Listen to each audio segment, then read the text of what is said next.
For the past 5 years, there hasn't been a single second.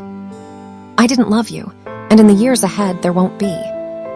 A single second, I don't love you either. The hug from behind made Dr. Premzini, who was wiping dishes, unable to hold back a smile. With Pat in this cuddly mood, she knew she'd better brace herself.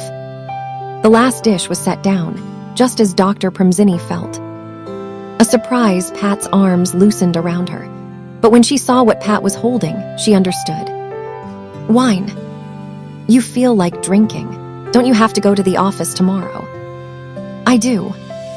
Dr. Premzini glanced at the woman who had just said she had to work tomorrow, yet was now pouring wine into 2 glasses, one for her and one for herself. Normally, if she had work the next day, Pat almost never drank, not even on last year's anniversary, saying she was afraid she wouldn't wake up for a meeting.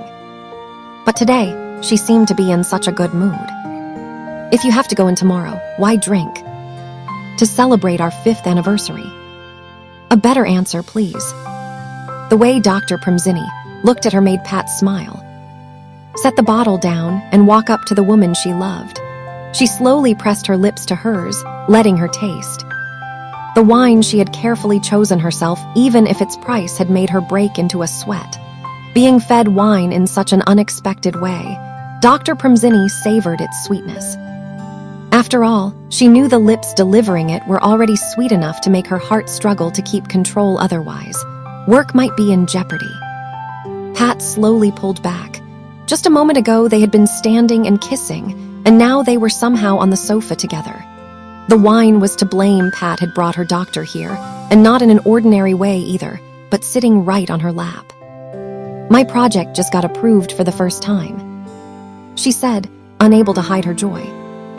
Even as the owner's daughter, she hadn't been allowed to lead a company investment project right away.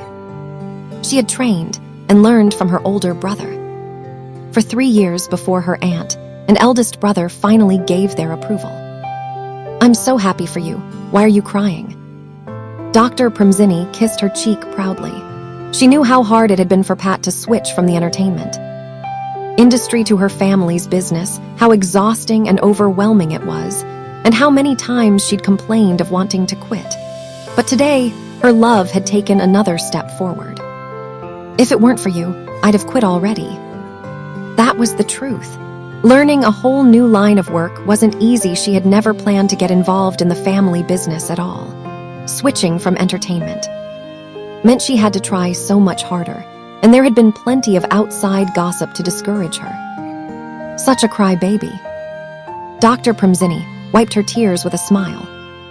She remembered the days Pat was exhausted, the days she grumbled, the times she fell asleep over paperwork, the trips she took to learn from her brother, the weeks they spent apart, and even the time she said she'd quit only to now proudly announce she'd been given a major project to lead. See, her Pat could do it.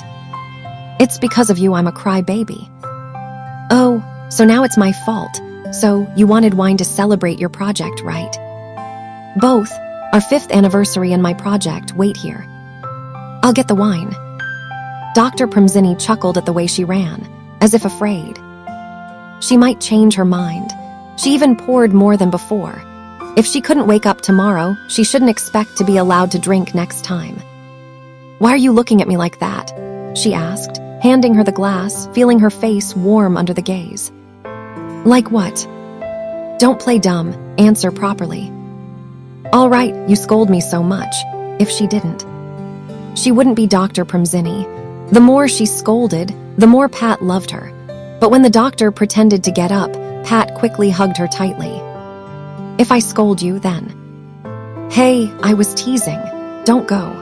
I'm looking at you like the night you ended up in my bed after drinking too much and... Don't say it. Oh, so now you don't want me to talk about it. I'm going to bed.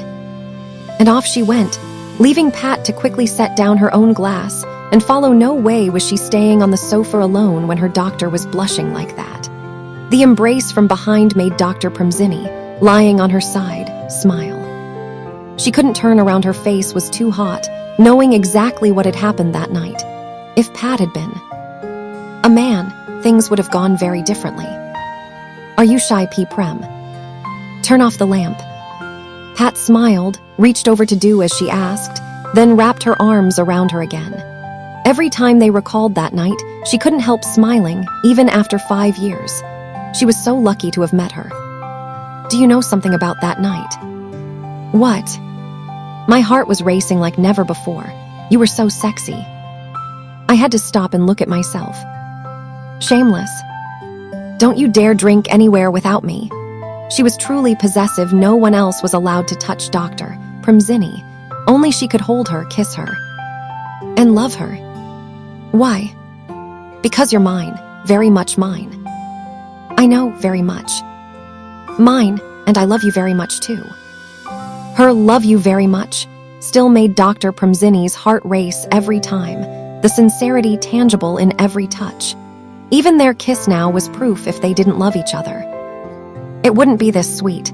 Much do you love me?" "So much I'd give you my life. Let's keep walking together in the years ahead." "I love you too."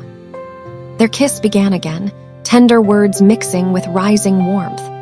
Clothing fell away piece by piece until her body was bare, and of course, she wouldn't let her be the only one.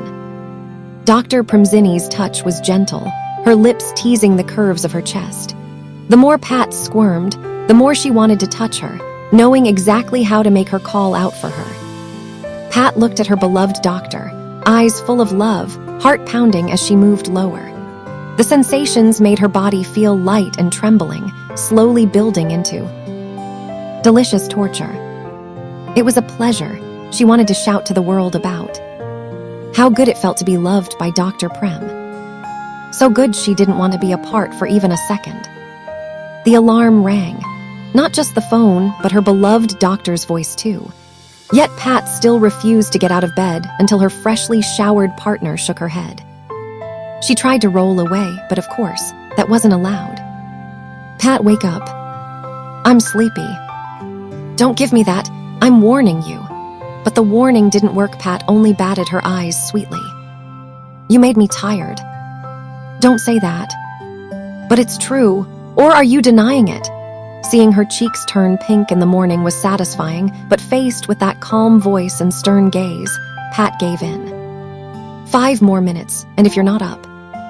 "I'm up. You wake up too early. We missed the chance to shower together." "You woke up late. Not my fault, kun nafak. You could have told me you'd allow it. Now we missed it." Her muttered complaints made Dr. Premzini laugh. If she allowed that before work, they'd be late for sure. She glanced at her watch, then chose a neat outfit for Pat. Today she'd have her first full meeting for the project she was leading. The thought made her smile. Pat. Success was close, and she'd witness every step of it. "What are you smiling at, Dr. Premzini?" "That today my Pat finally gets to lead the project she's dreamed of." Pat had once told her that getting such a role meant her aunt, brother, and the rest of the board recognized her ability, and she truly believed Pat would succeed. "If it weren't for you, I wouldn't have come this far." Dr. Premzini was everything to her, her greatest support, her driving force. "You're just trying to sweet-talk me." "It's true. Without you to encourage me, I'd have gone back to entertainment long ago." That was another fact. Her family couldn't have stopped her if she'd decided to leave and forget the business. That much. That much, yes. "Prem, do you remember what Dad and Big Brother once said to me?" Pat hugged Dr. Premzini tightly and planted a kiss on her cheek. Honestly, what could be better than this? Her hair smelled good, her body smelled good, and the closer Pat got, the less she wanted to let go. What did they say? They said, "Sure, there's a lot of money in the entertainment industry, but what if one day you're no longer famous? Will you still be able to earn as much? More importantly, your partner is Dr. Premzini. How will you make her family accept you?" "I've been under a lot of pressure from my family, Prem. Please comfort me." Once she'd finished her plea, she leaned in close to her beloved doctor. And of course, there was no way Dr. Premzini wouldn't give her a gentle kiss on the lips to encourage her. With that, Pat felt ready to face anything, no matter how hard the work might be, and no matter how indifferent Prem's family seemed toward her now. Someday she would make them accept the woman named Nafek Thorinisorn. That's enough comforting for now. Hurry up and get dressed, we have work to do. Understood. That morning, the young boss walked in with such a bright smile on her face that it surprised people. While it wasn't unusual to see Ms. Pat smiling, this time it felt different. Her secretary outside the office might have been puzzled, but Pat knew exactly why she was smiling so much. How could she not, when she was so happy? Unjern, do I have anything on my schedule this morning besides the meeting? Pat smiled at her secretary, who had become much more efficient since the previous one resigned to take care of her family. At first, Unjern had stumbled a bit, but now she was doing very well. No important appointments, Ms. Pat just reviewing the documents for the board presentation. In that case, I won't take any appointments after 2 p.m. and no visitors either unless it's urgent. This afternoon, after all, she had a very special appointment. Just the thought made her smile at the woman who would be visiting. Understood. Can I ask you something, Ms. Pat? Go ahead. You've been smiling a lot today. Of course, I have my girlfriends coming to see me. It wasn't often that Dr. Premzini visited her at work. Today, the doctor only had to see patients for half the day and, truth be told, Pat had coaxed her into coming to check out her new office.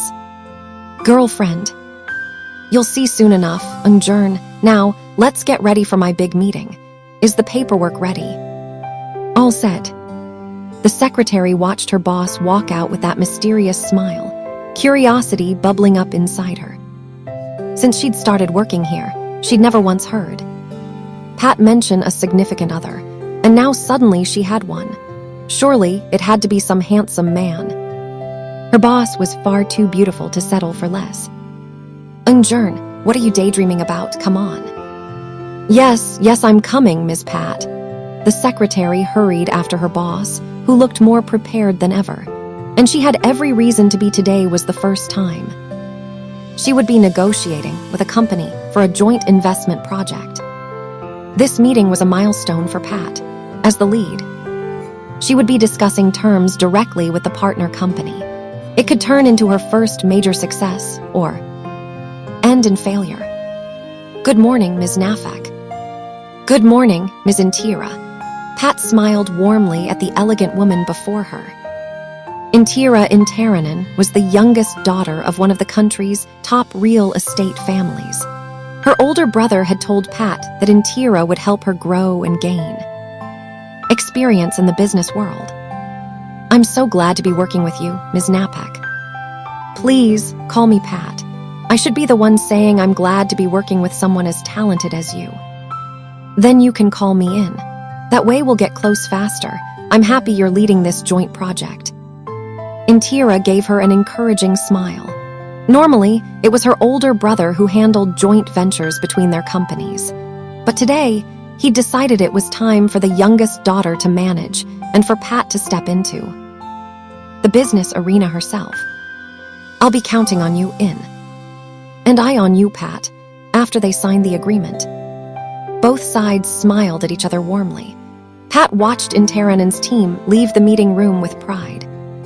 Her first step had gone well. She should tell Prem right away, but then again, Prem would be at her office soon. She could tell her then, and maybe ask for a sweet kiss as a reward. June. Yes. I'll be reading documents after this. Understood. I won't let anyone disturb you, her secretary said, knowing that when Pat wanted to focus, she disliked interruptions unless it was an urgent matter. But it seemed Pat's plans to focus on work weren't going to happen. A commotion outside her office made her get up. Opening the door, she immediately regretted it. There was her secretary, Unjern, trying to stop a woman from entering, and the scene wasn't pretty. Pat, your secretary won't let me in. I told her I'm your close friend. Let me go.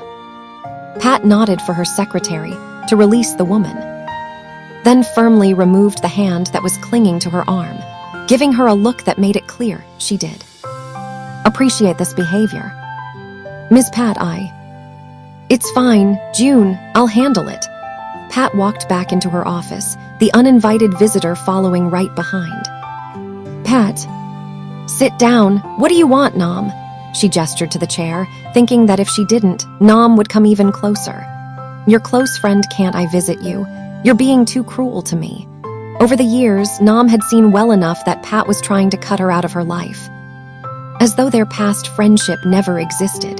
Before that doctor came along, Nam had always been important to her.